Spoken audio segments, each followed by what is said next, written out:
भाई जो गुरु वचन पे डट गे, कट गे फंद 84। मार्ग बिना चलन है तेरा, सतगुरु मेटे तिमर अंधेरा।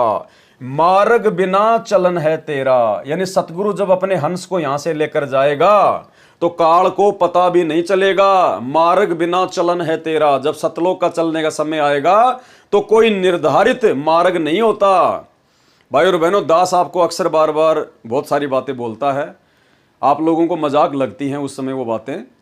जैसे परमात्मा तो अपने आप को छुपाते हैं भाई, और परमेश्वर कहते हैं कि भाई जब तुम त्रिकुटी पर जाओगे तो वहाँ पे काल मेरे रूप में भी आ सकता है, यानी तुम्हारे गुरु के रूप में भी आ सकता है।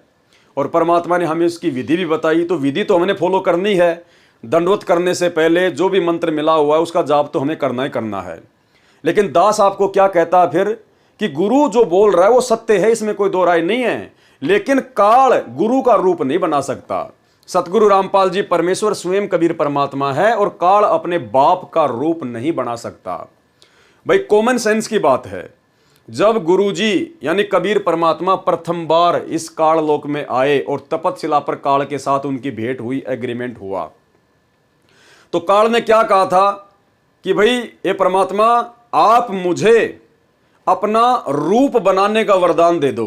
क्योंकि परमात्मा उस समय अपने पुत्र जोगजीत के रूप में आए थे, तो काल ने सोचा ये तो मेरा भाई है, तो काल ने उससे वरदान मांगा था कि आप मुझे अपना रूप बनाने का वरदान दे दो कि मैं आपका जैसा रूप बना सकूं।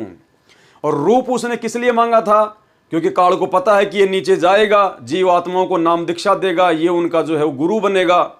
और जब वो जीव आत्माएं त्रिकुटी पर आएंगी तो मैं जोगजीत का रूप बना के जो वरदान मैं इससे मांग रहा हूं चापलूसी से, जोगजीत का रूप बना के उन आत्माओं को ठग लूंगा मैं। वो आत्मा सोचेंगे ये तो हमारे गुरुजी है, उनको क्या पता जोगजीत के रूप में काल है, क्योंकि काल ने वरदान मांग लिया।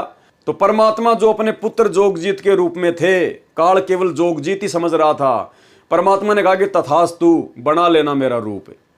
तो भाई मालिक ने उनको वरदान दे दिया। अब कॉमन सेंस की बात है, आज हमें यह तो कन्फर्म हो गया कि संत रामपाल जी स्वयं कबीर परमात्मा है,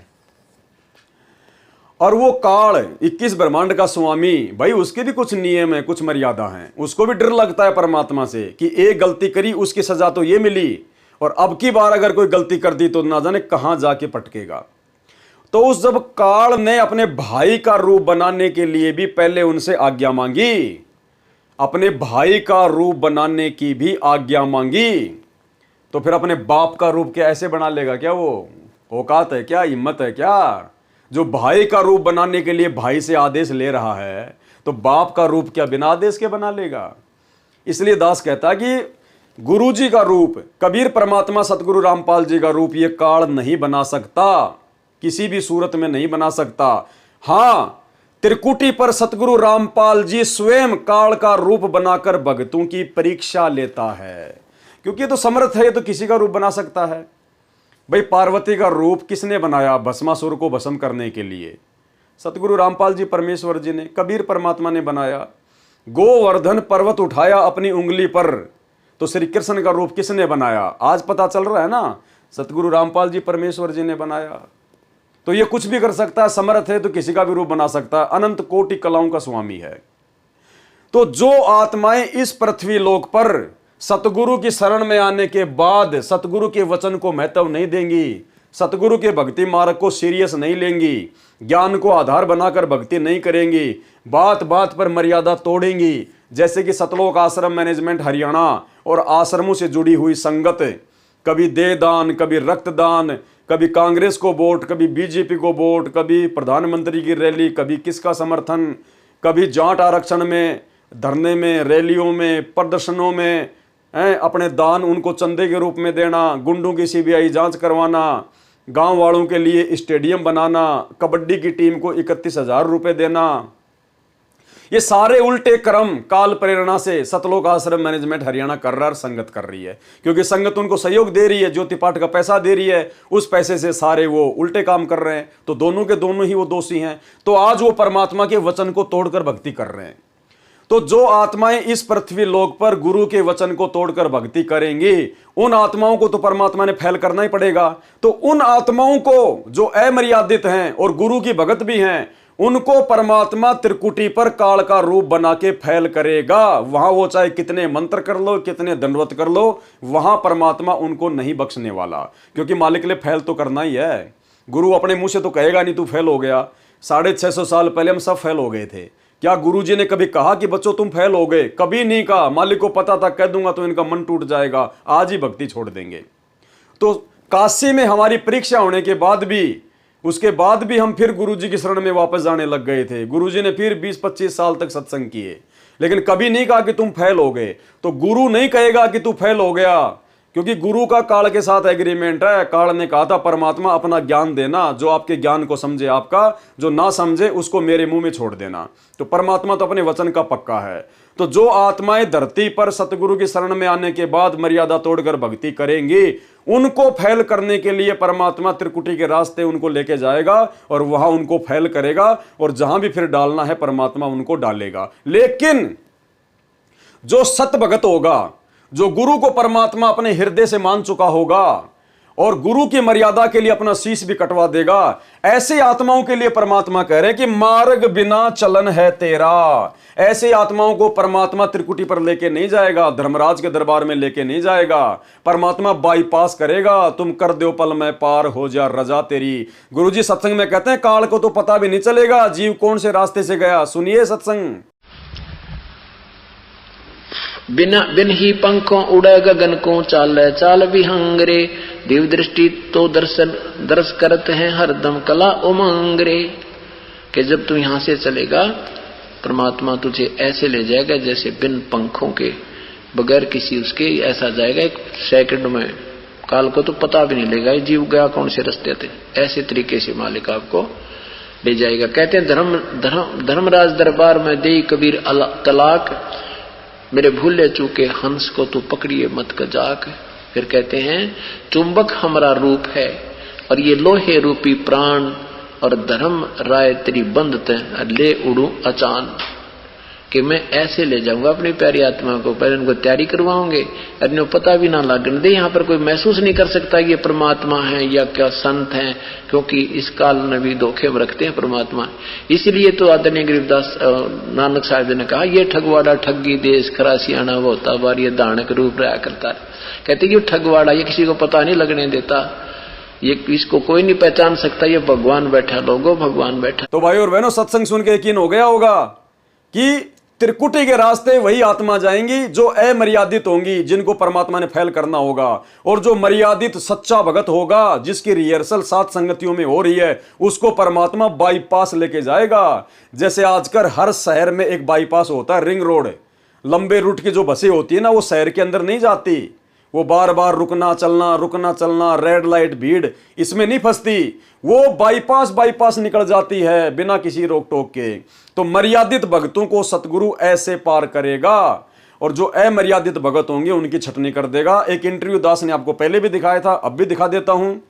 इंटरव्यू लेने वाला भी सतलोक आश्रम मैनेजमेंट हरियाणा वाला, इंटरव्यू देने वाला भी सतलोक आश्रम मैनेजमेंट हरियाणा वाला। और वो क्या कह रहा है कि मुझे गुरुजी ने दिखाया कि गुरुजी यहां से भक्तों को जहाज में भर के लेके जाते हैं और ऊपर मानसरोवर पर लेके जाते हैं। वहां गुरुजी भक्तों को 2 लाइन में खड़ा कर देते हैं। जो भगत मर्यादित होते हैं उनको अलग, और जो अमर्यादित होते हैं उनको अलग। सुनिए इंटरव्यू। जो मगर तार बताते हैं परमात्मा सत्संग के अंदर, उस मगर तार पे भी चढ़ता हूँ।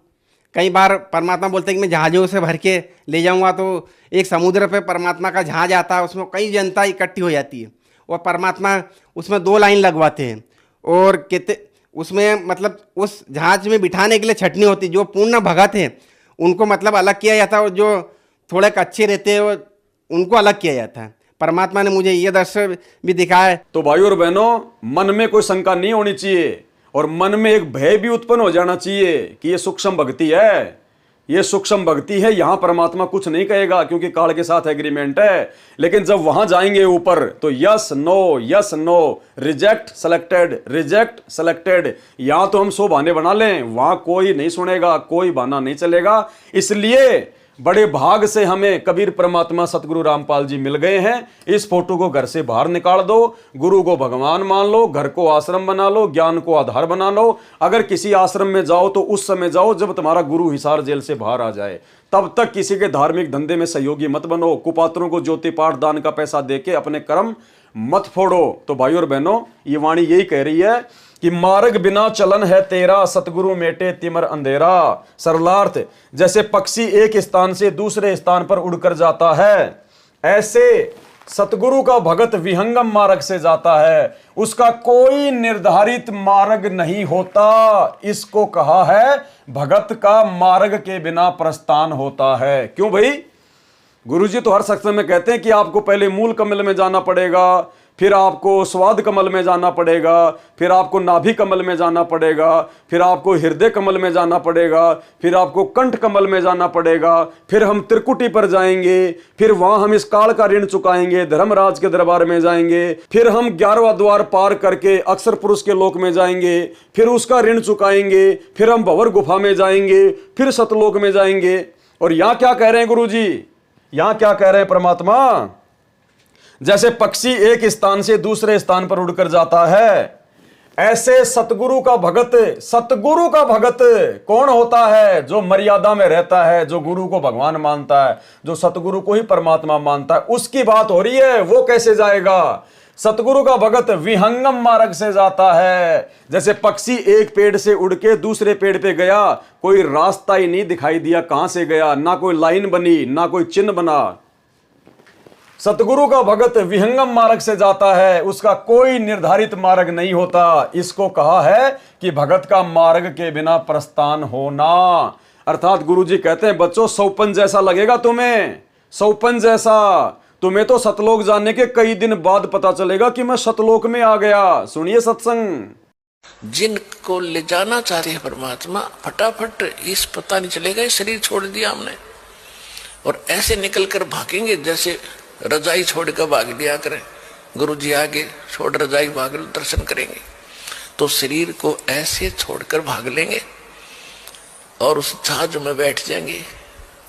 भगत आपस में कह रहे होंगे कहाँ चल रहे हैं? जहां गुरु जी जाएंगे सत्संग करेंगे, आगे चल के फिर सतलोक में जाकर सत्संग करेंगे, वहां छोड़।